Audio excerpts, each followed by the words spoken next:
Welcome to Research Business Daily Report, where market researchers come for news, insights, and commentary about the market research field, and we provide them with knowledge and assorted other valuable information that impacts both inside and outside their company and affects their careers.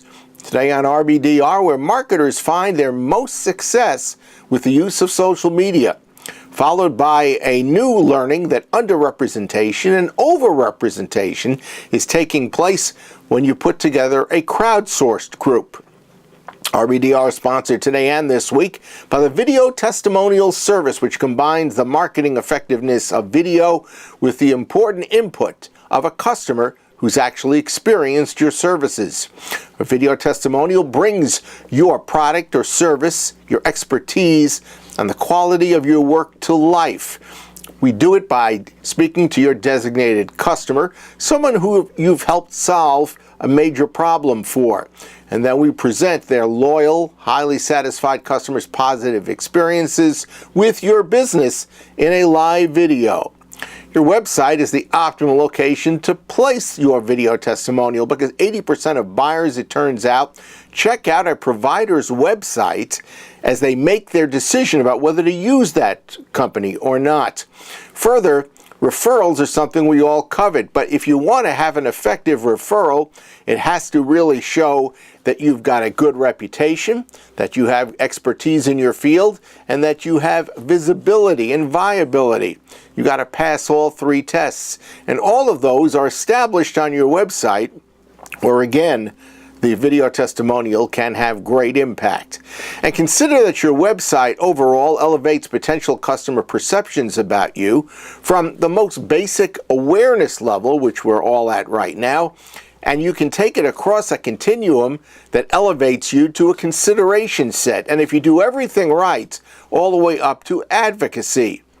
Case histories are a staple on many websites, including probably many of those out in our audience. But did you know that video testimonials are twice as effective in convincing and influencing potential customers as any case history? And that means that when we deliver multiple versions of your video testimonial, and they are placed strategically across your website, it will increase your revenues and your profits. So let's discuss your situation. You can see on the screen to my right my email address and my phone number. I look forward to talking with you and conversing with you about the possibilities of your video testimonial that we can put together. Marketing Dive's Peter Adams summarized a presentation he heard at last week's ARF Audience Measurement Conference in Jersey City, New Jersey. It focused on the social media benefits available to marketers, but it all the while stressed that one, many brands mistake social media chatter as being comparable to word of mouth, and two, that those same brands fail to properly account for other digital marketing channels in their campaigns. And that includes mismanagement of metrics such as return on investment.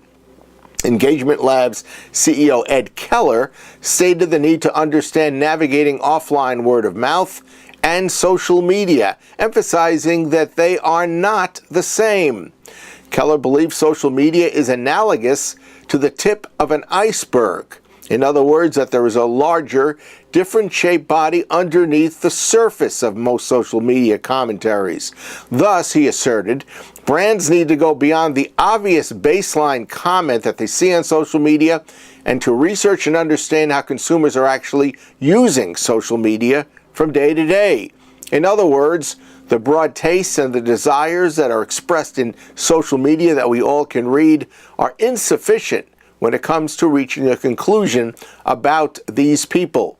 One of the recommendations that came out of the ARF presentation was that marketers gauge sentiment and trending topics on a social media channel to draw up a general framework, and then combine that with other factors such as search habits so you can identify detailed, relevant marketing messaging as well as targets.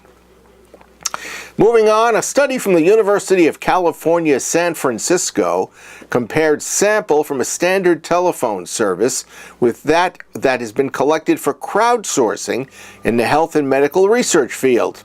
Findings published in the American Journal of Public Health suggest that certain crowdsourced groups are either over or underrepresented for age, ethnicity, education, and physical activity.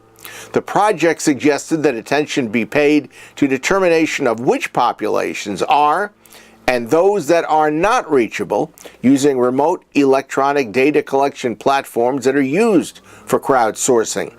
University of California, San Francisco Assistant Professor of Medicine Veronica Yank explained that online crowdsourced recruitment leads to systematic underrepresentation of some U.S. adult population segments, and she added, overrepresentation of others.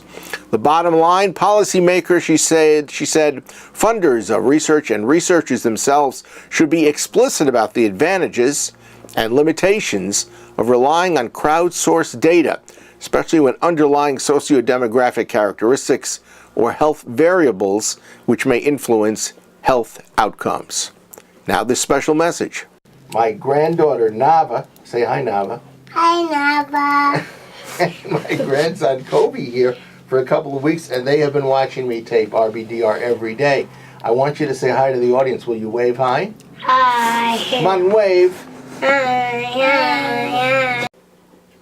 That's your Research Business Daily Report. We hope you have a great research day, and we'll look for you here tomorrow.